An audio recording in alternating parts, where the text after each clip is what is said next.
오늘 아침 뉴스의 맥을 짚어드리는 시간 뉴스연구소, 오늘도 두 분의 연구위원 함께합니다. CBS 김광일 기자 그리고 김준일 시사평론가, 어서 오십시오. 안녕하세요. 예, 첫 뉴스 어디로 갈까요? 네 번째 최상병 특검. 민주당이 어제 네 번째 최상병 특검법을 발의했습니다. 네, 지난 21대 국회에서 거부권 행사돼서 폐기가 됐었고 22대 국회 초반에 했던 것도 거부권으로 폐기가 됐었고 네. 그리고 나서 민주당이 특검을 야당에서 추천하는 안으로 발의했던 게 계류 중인 상태인데 이 상태에서 어제 새로 하나 더 발의를 한 거예요. 네.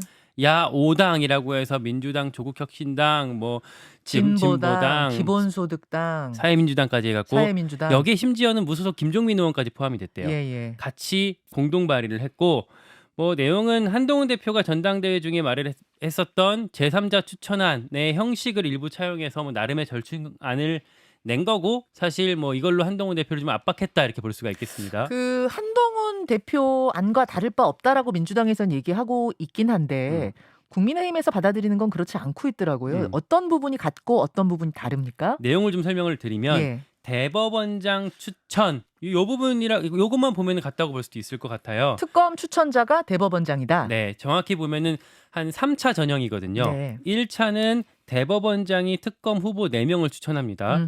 그리고 나면 2차는 이 4명 중에서 교섭단체인 야당, 그러니까 즉 민주당이 1명을 추천하고 네.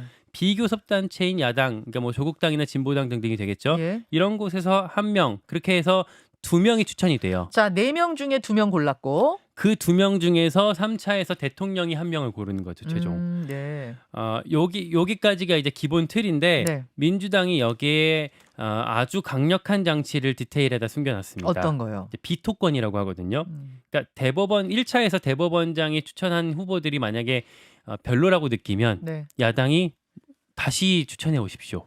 아, 4명 중에 2명을 원래 고르게 돼 있는데 4명 다 싫다 할 수도 있다. 네. 4명을 다시 다 골라라 할 수도 있는 게 비토권이에요. 네, 재추천을 요구할 수 있게 이제 나름의 어떤 권한을 만들어놨고요. 이 부분이 사실은 한동훈 대표나 이렇게 많은 사람들이 예상했던 거랑 좀 달랐던 부분인 거죠. 예. 여기까지가 이제 특검을 추천하는 방식에 대한 얘기였고, 수사 대상에 대한 얘기를 좀 드리자면 제보공장 얘기를 뺐습니다. 한동훈 대표가 그 여야 대표회담 하기 전에 제안했던 거 멋쟁 해병, 단톡방에서 이루어진 뭐 이것들을 이제 제보 공작이라고 명명하면서 그것도 해야 된다 했던 거, 그거 빠졌어요? 또 거기에 대해서 이재명 대표가 좋소 같이 합시다라고 했었는데 이번에는 안 넣었어요. 네. 그러니까 사실 이번에 냈던 게 민주당의 이제 협상 아니기 때문에 민주당 입장에서는 사실 미리 물러설 필요는 없거든요. 다만 이제 이게 상임위에서 논의가 될 때 쟁점으로 오를 수는 있고, 이미 이재명 대표가 받아들이겠다고 했기 때문에 뭐 협상력 자체는 좀 비교적 낮아질 수밖에 없다 이렇게 볼 수가 있겠습니다. 자, 핵심은 관건은 어차피 1차에서는 민주당 의원만으로도 뭐 어떤 법안이든 통과는 되는 거잖아요. 대통령이 거부권을 행사했을 때 다시 국회로 돌아와서 재의결할 때 국민의힘 의원 8명 이상이 여기에 동의를 해야 되는데 그것이 바뀔까? 그 숫자가 확보될까? 요거 아니겠습니까? 그렇죠.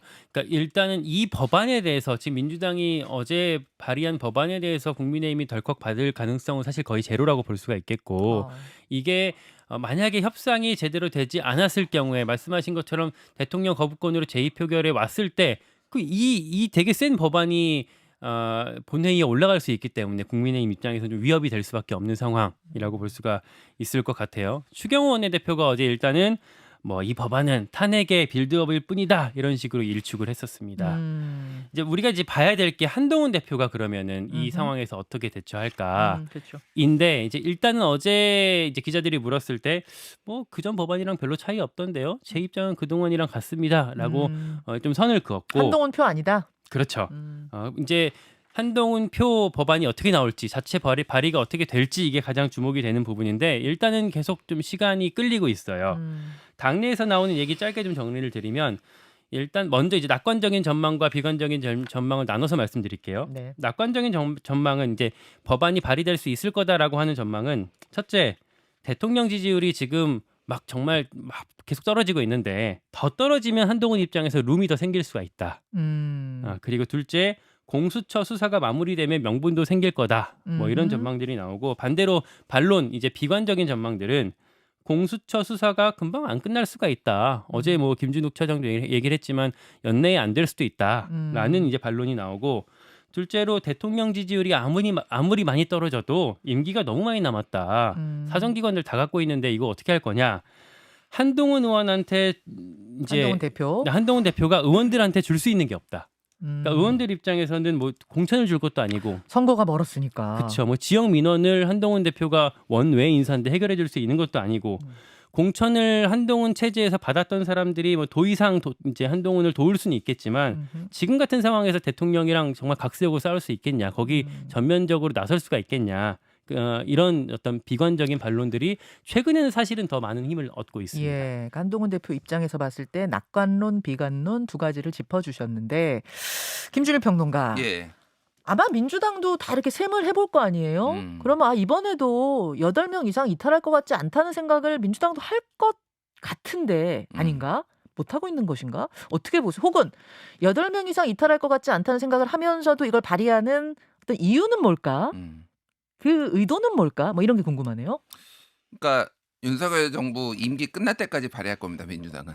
예. 뭐 그 이유는 당연히 이제 억울한 죽음 특검 외압 의혹을 이제 밝혀야 된다는 것도 있고 여론이 나쁘지 않아요. 그러니까 여론이 정말로 안 좋으면은 뭐 반대가 막 뭐 70% 60% 나오면은 민주당도 고민을 하겠죠. 그런데 찬성이 뭐 제가 수치를 다 말씀드리지 않아요. 기존에 있었던 거 보면 최소 50에서 거의 70% 가까이까지 찬성이 나오면은 계속하는 게 정치적으로 이득이라는 거예요. 일단은 기다릴 만큼 기다렸다. 우리는 그러니까 당대표 회담도 하고 그러면서 여러 가지 양보도 하고 이제 이게 민주당의 입장인 거고 이제 양수겸장 이라는 얘기가 나옵니다. 그러니까 이제 오늘 국민일보 제목이 네. 한윤 동시 흔든다. 뭐 이런 제목인데, 그러니까 요 법안을 발의함으로 있어서 양쪽을 다 흔들 수 있다? 그렇죠. 이제 뭐 한동훈 쪽, 당 쪽에는 여권 분열을 꾀할 수 있고, 그리고 윤석열 대통령 같은 경우는 불통 대통령 이미지를 강화할 수 있다라는 걸 또 거부권 행사할 거 아닙니까? 그러면 이제 21번이었나요 지금까지? 그러면 또 22번 그래서 이제 계속 쌓여가니 이거가 있는 거고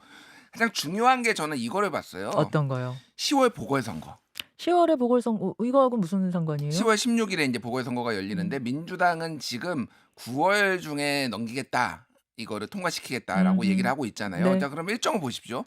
9월 말이 될 가능성이 높아요. 이번에 이제 추석도 있고 뭐 이러다 보니까 추석 전에 하기는 어렵잖아요. 네. 그러면은 9월 셋째 주, 넷째 주면은 대통령이 거부권 행사하고 이게 돌아와서 재표결하고 이게 언젠가요? 10월 초예요. 재보선 직전에 분위기를 만들 수 있다. 재보선 직전입니다, 이게. 그러면은 여러모로 지금 선거가 이게 큰 선거는 아니지만 서울시 교육감도 있고 부산 금정구청장, 강화구청장 이제 뭐 이런 것들이 있단 말이에요. 이게 영향을 이제 끼칠 수밖에 없고 작년에도 강서구청장 선거가 여권의 어떤 몰락, 이제 선거 연전 연패의 지금 시발점이었다라고 본다라면은 이거는 당 이제 여러모로 다목적 카드가 될 수 있는 거죠, 그러니까. 예. 작지만 작지 않은 선거라고 보고 있고 그 앞에 분위기를 만드는데 이게 나쁘지 않을 거라는 뭐 이런 뭐 해석을 해주셨네요. 잠시 후에 박정훈 의원 저희가 초대했습니다. 지난 전당대회에서 한동훈 대표와 러닝메이트로 뛰었던 박정훈 의원은 지금 어떻게 바라보고 있는지 그 의견을 통해서 뭐 당의 분위기 좀 느낄 수 있을 것 어제 같아요. 김상훈 정책위 의장, 예. 당 3역 중에 한 사람이잖아요. 이 사람이 이런 얘기를 했어요. 특검법이 당내 동의를 얻기가 어렵게 됐다. 그래서 제가 좀 더 취재를 해보니까 한동훈 계라고 일컬어지는 사람들 중에서도 이 법안이 발의됐을 때 같이 할 수 있는 사람이 한 2-3사람밖에 안 남았다는 얘기도 있거든요. 그러니까 민주당 법안 말고 한동훈 표 법안이 발의가 돼도 된다고 하더라도 그 뭐 8명이니 9명이 그 수준이 안 된다는 얘기도 나와서 박정훈 의원한테 꼭 질문 좀 해주십시오. 그렇게 할게요. 그렇게 할게요. 지난번에는 박정훈 의원이 한동훈 대표가 이 법안 이거 내겠다고 공약했던 거 뭉개고 갈 사람 아니다라고 했거든요. 오늘 어떻게 이 상황이 좀 변했으니까. 그러니까 요거 하나만 예, 말씀드릴게요. 그러니까 또 당내에서의 한동훈 대표의 입지가 지금 불안한 상황이잖아요. 사실은 이제 보궐선거가 크지는 않지만은 결과에 따라서 한동훈 대표의 입지가 완벽하게 무너질 수도 있다 이런 얘기들이 당에서도 나오고 있어요. 근데 어차피 뭐 저 영광군수나 곡성군수는 민주당과 조국혁신당의 싸움인 걸로 뭐 거의 보이고 예. 나머지가 강화군수하고 하나가 부산 금정구청장. 여기는 국민의힘이 아주 유리한 곳 아니에요? 유리하죠. 이를테면 강화군수는 9번 선거해가지고 7번을 이제 보수 정당이 이겼을 정도로. 근데 그러니까 그 유리한데 만에 하나 지면은. 무소속이 나온다든지 뭐 이렇게 돼서 뭐 여러 가지 이제 변수가 있을 텐데 만에 하나 지면은 그럼 어떻게 되냐라는 거. 사실 김기현 대표 사퇴한 것도 강서구청장 패배 이후에 인제 그렇죠. 수습이 안 돼서 됐잖아요. 그러니까 음. 여러 가지 친윤들도 그렇고 여러 가지 지금 셈법들이 당내에서 굉장히 복잡하다. 뭐 이런 음. 것들이 있습니다. 알겠습니다. 요런 상황들을 인지하면서 잠시 후 인터뷰 함께 하시고 두 번째 이슈 넘어가죠. 청문회 공방. 검찰총장 후보자 심우정 후보자 청문회가 어제 있었습니다. 네, 결론부터 말씀드리면 뭐 한방, 뭐 스모킹건 이런 건 없었다라고 예. 평가가 많이 되고 있어요. 그러다 보니까 어제 여야가 둘 다 이슈가 되는 어떤 수사에 관한 입장을 심우정 후보자한테 묻고 뭐 따지고 이렇게 하는 형식으로 공방을 벌이는 게 더 주목이 됐었습니다. 예. 뭐 문재인 수사, 김건희 수사 이런 것들 두고요. 음. 먼저 민주당 이성윤 의원이 문재인 전 대통령 수사 관련해서 그 뭐 사위의 노모가 운영하는 목욕탕에 검사가 찾아가고 또 뭐 자녀의 아이패드를 압수했는데 이거 스토커식 수사 아니냐 이렇게 좀 질의를 했고 심우정 후보자한테 또 이런 얘기를 또 했어요. 대검 차장을 하시지 않았냐. 음흠. 차장 시절에 이 사건 보고를 어떻게 받았습니까? 라고 질의를 하니까 심우정 후보자가 뭐 제가 직접 보고를 받진 않았습니다. 그러자 또 이성윤 의원이 이창수 전주지검장 그리고 여기 앉아 계신 후보자 다 윤석열 사단인데 공정한 수사가 과연 가능하겠습니까? 여기에 대해서 심우정 후보자는 뭐 검찰 안에 사단이라는 건 없습니다. 뭐 이렇게 좀 핑퐁이 있었고요. 네. 민주당 이건태 의원 질의가 좀 되게 화제가 됐는데 김건희 여사 사건이나 최상병 사건 관련해서 심 후보자도 총장이 되려고 윤 대통령한테 충성을 맹세했습니까? 이렇게 질문을 했어요. 충성 맹세 혹시 했습니까? 네. 이렇게 질문했어요? 네, 그러자 심우정 후보자가 모욕적인 질문으로 보입니다. 음. 전혀 그런 사실 없습니다. 이렇게 답을 했고요. 예. 원래 사실은 어제 청문회에서 많이들 얘기했던 게 그 얘기를 많이 했어요. 그러니까 심우정 후보자가 김건희 여사 오빠인 김진우 씨랑 뭐 친분 관계가 있다. 그래서 뭐 김건희 라인 아니냐 뭐 이런 질의가 많이 나올 거다라고 어허. 했었는데 실제로 그 질문이 많이 나오진 않았습니다. 어떻게 친한 건데요? 국민의힘 박준태 의원이 물었을 때 예.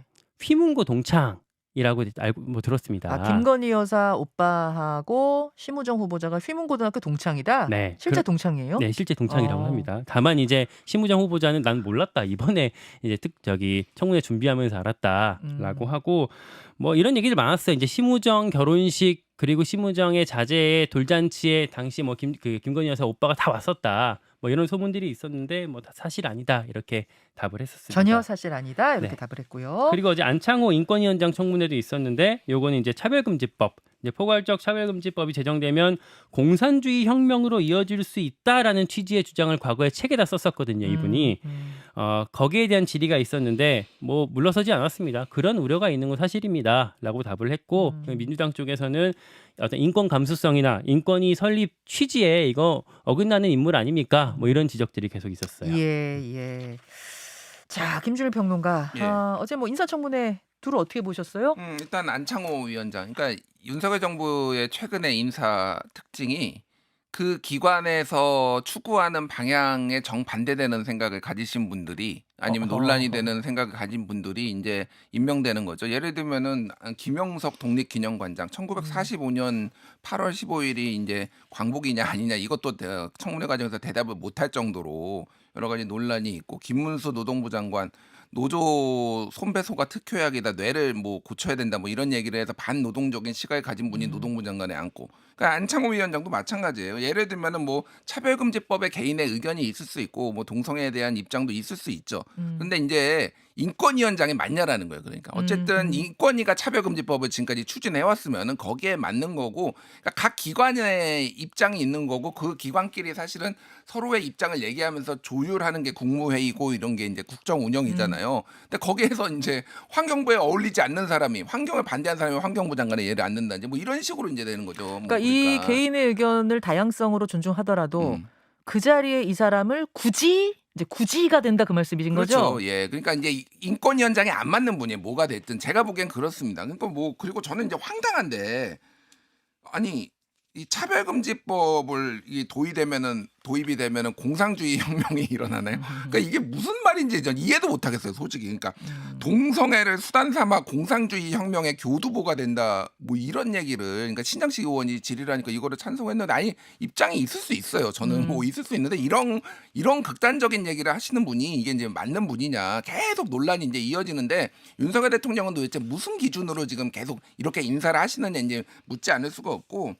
검찰총장 같은 경우에는 크게 이제 한 방이 없었죠. 한 방이 없었던 네. 것 같고 결국은 이제 김건희 여사 질문이 있었는데 수사 이제 출장 조사 간 거 제대로 됐느냐? 예, 예. 제가 보고를 받지 못해서 답변을 못했어요. 결국은. 그러니까 결국은 이거는 계속 아킬레스건이 김건희 여사 관련된 거는 이슈가 검찰에는 아킬레스건이 될 수밖에 없고 지금도 수사심의위원회 열었는데 김건희 여사 쪽의 입장을 가진 사람은 나오는데 최재형 목사 쪽은 아예 그러니까 증인, 뭐 참고인 채택도 안 했다라는 거예요. 수사심의위원회 듣지도 않는다는. 그러니까 모든 과정 자체가 다 좀 불공정하다. 김건희 여사 쪽으로 쏠려 있다. 이거를 검찰이 어떻게 극복을 할 것인가. 결국 문재인 대통령 전 대통령 수사도 마찬가지잖아요. 그러니까 수사 자체가 문제가 있지만은 한쪽에선 얘기하는 게 그럼 김건희는 이 얘기가 그냥 계속 나오잖아요. 수사 그러니까. 자체가 문제가 있다는 말씀 무슨 말이에요? 그러니까 뭐 야당에서 보기에는 문재인 대통령 수사를 하는 것 자체가 문제가 있다라는 얘기도 나오지만은 네, 제가 네. 말씀드린 거는 대다수의 국민들은 아예 알았어 그래 수사 필요하면 해야지. 근데 김건희는 왜? 아니 이쪽이 경제 공동체면은 윤석열 김건희 대통령 부부는 경제 공동체 아닌가 이 논리를 검찰이 어떻게 이제 극복을 할 수 있느냐 예. 심우정이 이제 뭐 이런 것들이 좀 과제인 것 같아요. 알겠습니다. 그래서 청문회 중에 막말로 지탄받았던 곳이 하나 또 있었거든요. 이건 네. 어제 말고 그제 있었던 김용현 국방부 장관 후보자 청문회 말미에 있었던 일인데 그 국민의힘 강선영 의원이 무슨 얘기를 했냐면 이재명 대표 책을 읽으니까 1919년 레닌의 볼셰비키 혁명이 연상된다. 이런 사상을 가진 분이 다수당의 대표다. 이런 얘기를 하면서 이제 그 얘기를 하니까 바로 민주당 쪽에서는 저거 뭐 도라이 뭐 이런 표현까지 나왔거든요. 또라이구만 저거 이제 네. 이렇게 나오자 또 강선영 의원이 지금 뭐라고 했냐 하면서 거기서 격하게 붙었죠. 격하게 붙으면서 결국 그 김용현 후보자 청문회가 그냥 말싸움하다 그냥 끝나버렸습니다. 예. 그러면서 이제 그 파장도 또 이어지고 있는데 21세기에 또 이런 모습들을 봐야 되니까 좀 안타깝습니다. 요거는 우리가 말로 설명해서 잘 전달이 안 돼요. 이런 건 영상으로 좀 준비하시면 좋겠어요. 왜냐하면 알겠습니다. 분위기가 야 저게 지금 국회 상임위 현장에서 저렇게 저런 설전이 벌어지는 것이 바람직한가 이런 느낌이 좀 그저께 들었어요. 밤 9시 반 10시에 이제 이게 네. 있었다 보니까 아직 많이 덜 알려졌는데 아마 오늘 이후에 또 파장이 계속 있을 것 같습니다. 자 마지막 이슈 가죠. 유아인 법정 구속. 유아인 씨, 배우 유아인 씨 어제 1심 재판이 있었는데 실형이 선고됐어요. 그리고 네. 법정에서 구속이 됐습니다. 징역 1년에 벌금 200만 원이 나왔고 법정 구속이 됐어요. 그러니까 수사 단계에서는 사실 구속영장이 2번이나 기각이 됐었잖아요. 네. 이제 그때는 뭐 다툴 쟁점이 있다 이런 얘기들이었는데 1심에서 법정 구속이 됐기 때문에 어느 정도 좀 사실관계가 좀 가려졌다라고 볼 수가 있을 것 같고요. 다만 이 법정 구속을 이제 선고하는 기준이 재판부마다 늘 좀 달랐어요. 그러다 보니까 좀 이 기준에 대해서 시비가 있을 수밖에 없을 텐데 아무튼 이번 재판부는 유아인 씨에 대해서 징역형을 선고했기 때문에 도주 염려가 있다고 봐서 법정 구속한다 이렇게 구속 사유에 대해서 밝혔습니다. 아직 1심이긴 하지만 김준일 평론가 네. 1심이고 사실은 초범이잖아요 유아인 씨가. 그래서 집행유예 나올 거다라는 이야기도 많았는데 징역형이 나왔다는 건 초범이지만 좀 중대하다 이렇게 본 걸까요? 그렇죠. 이제 여러 가지 쟁점들이 있는데, 그러니까 초범 집행유예가 깨진 건데 첫 번째는 이제 상습범이라는 거예요. 그러니까 2년여에 걸쳐서 프로포폴 등 4가지 약물을 180여 회 투약을 했으니 이거는 상습적이다 보고 또 할 거다 이거는. 이제 그러니까 바로 이제 넣어야 된다는데 약간의 이제 괘씸죄도 있는 것 같아요. 예를 들면은. 네. 객관적으로 이제 대마 흡연 같은 경우는 양성 반응이 나왔음에도 불구하고 혐의를 전면 부인했다가 나중에 인정한다든지 이게 굉장히 오락가락하고 본인의 죄를 반성하지 않는 측면들이 있었고 그리고 자신의 명의가 아니라 타인의 명의를 빌려가지고 수면 유도제를 1,150알을 투약을 하고 뭐 이런 것들이 그러니까 이거는 재범 가능성 높고 도주 우려까지 지금 받다고 하는 거예요. 그러니까 이거 해외로 이제 도피할 수도 있다. 왜냐하면 중간에 증거인멸이 있었거든요. 예. 뭐 이런 것까지 이제 종합적으로 이제 고려가 된 것 같아요. 그래서 결국은 이제 유아인 씨가 출연을 해가지고 지금 찍어놓는데 개봉 못한 영화가 2개가 있거든요. 넷플릭스 영화 승부 그리고 하이파이브란 영화가 있는데 이거는 지금 언제 개봉하게 될지 어떻게 될지 이제 알 수도 없어. 피해가 지금 뭐 계속 천문학적으로 쌓이고 있다고. 아니 요새 이런 영화 하나 찍으면 정말 돈이 어마어마하게 들던데 이 제작자 투자자들 속이 다 들어가겠네요. 그리고 팬들의 실망도 크고. 그리고 이번 법정 구속이 아주 좀 전향적인 판결이라고 볼 수가 있는 게 사실은 2021년에 이제 법원 행정처가 좀 규정을 바꿨어요. 그 전까지는 사실은 선고가 나면은 웬만하면 원칙적으로는 법정 구속을 하게 규정상 되어 있었는데 그때 규정을 이제 예외적으로 법정 구속하는 걸로 바꿨거든요. 그럼에도 불구하고 이번에 법정 구속이 됐다라는 거는 되게 전향적으로 판결이 됐다 이렇게 볼 수가 있겠습니다. 여기까지 뉴스연구소 두 분 고맙습니다. 고맙습니다. 감사합니다. 김현정의 뉴스쇼는 시청자 여러분의 참여를 기다립니다. 구독과 좋아요, 댓글 잊지 않으셨죠? 알림 설정을 해두시면 평일 아침 7시 10분 실시간 라이브도 참여하실 수 있습니다.